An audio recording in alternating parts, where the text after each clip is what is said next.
Tesla superchargers will now be available to non-Tesla automobiles in France and Norway, as the company's trial program to give electrons to other electric vehicle manufacturers has been expanded.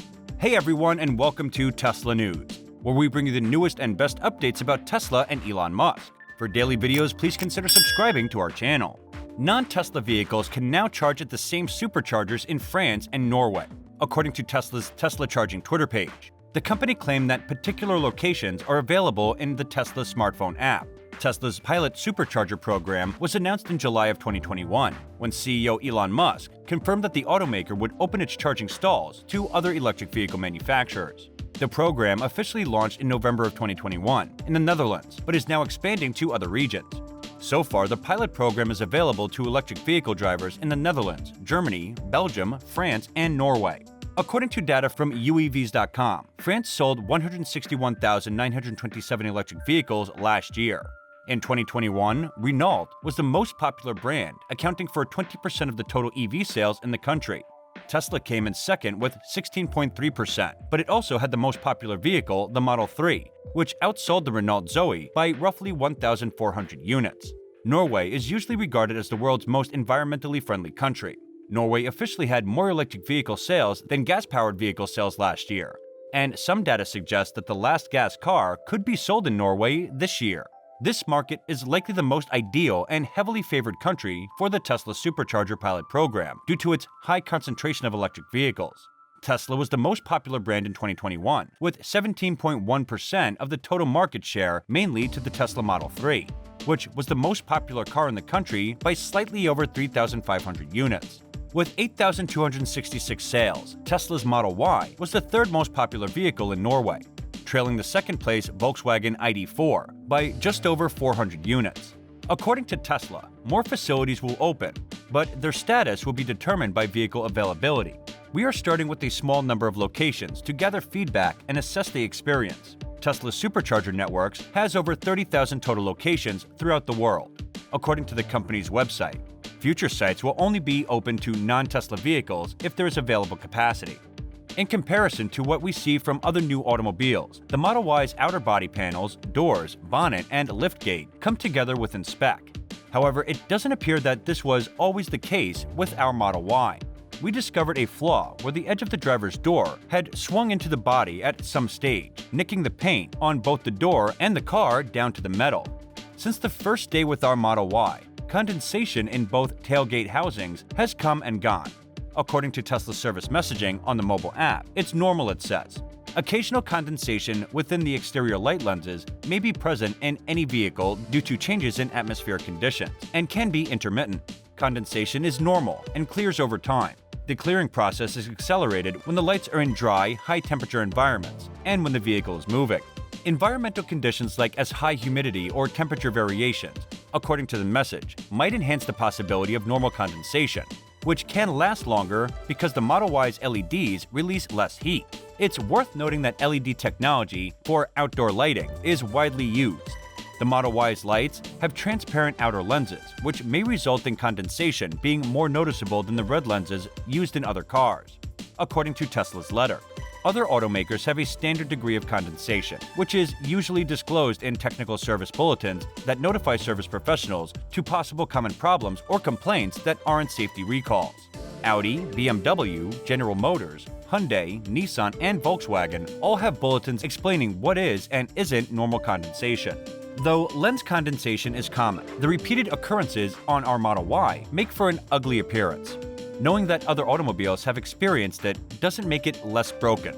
The driver's window occasionally defaults to a lower position rather than closing all the way into the upper groove, as other windows do.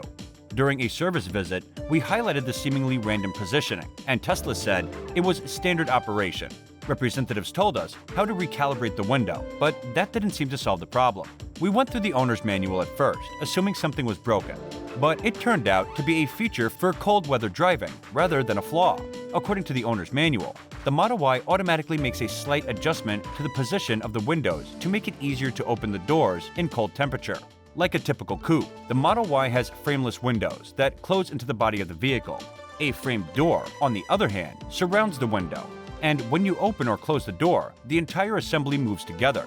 Ice may form on the Model Y's windows in the winter, preventing the window from lowering slightly out of its seal and allowing the door to open. It's lowered slightly away from the door seal in cold weather, which could explain the fluctuations in window height. On a rare 65-degree December day in Chicago area, the window was completely sealed. We'll also record whether we have any problems opening the door in the cold. The Model Y's big 15-inch touchscreen refused to turn on 3 times in less than 400 kilometers. It stayed blank for several minutes, despite the fact that the rest of the vehicle was operable. Slow screens and ones that reboot on their own aren't unusual in new cars. We saw it recently with Lexus's revised touchscreen in the remodeled NX. But unlike other cars, the Model Y's speedometer, climate, and key vehicle settings are all included within the screen. The support center supplied instructions on how to restart the screen and stated that it, like a smartphone, benefits from occasional restarts. However, 3 times in less than 400 miles is excessive. And when we provide the precise date and time the problem occurred, Tesla's service team identified nothing odd during a diagnostic check. It's a good idea to keep track so you can report diagnosis. We noticed the delayed starts on versions 2021.35.102 of the operating system, and we've subsequently updated to 11.0.2021.44.30. We'll keep an eye on blank screen launches to determine if the screen has improved or remained as finicky. Now comes the condensation on the camera. More recently, condensation inside the enclosure caused the camera on the passenger side door pillar, one of the 8 cameras, to get obstructed or blinded, resulting in a warning message. Right door pillar, camera blocked or blinded. Clean camera or wait for it to regain visibility. For a 30-minute journey during what the condensation lasted, the visibility obstruction was enough to disable Tesla's autopilot feature sporadically. Because Tesla already recognizes condensation in the camera casing, we haven't put the car into service for this issue. A workaround is listed in the owner's manual. The climate vents should be aimed at the door pillars. The manual says, condensation can form inside the camera enclosures, especially if you park your vehicle outside in the cold or wet conditions. The touchscreen may display an alert stating that the camera is blocked and that some or all autopilot features may be temporarily restricted until the camera vision is clear. To proactively dry the condensation, precondition the cabin by setting it to warm temperature, turning the windshield defroster on, and directing the front air vents toward the door pillars. See mobile app. Many of these incidences have no cures or are accepted as part of the everyday life.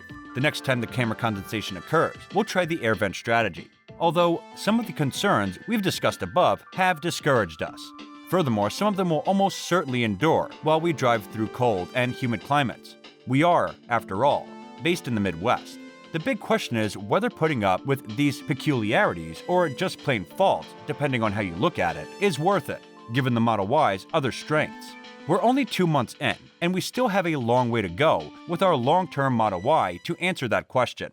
So this was all. Add your thoughts in the comments section below. Hit the bell icon and also like, subscribe, and share our channel, and stay with us till our next video. We will see you soon with our next video, so be with us, and go watch our Tesla Model X video on your left to see some positive aspects about it as well. Or you can watch our newly updated Tesla Model 3 2022 on your right and learn more about the Tesla world.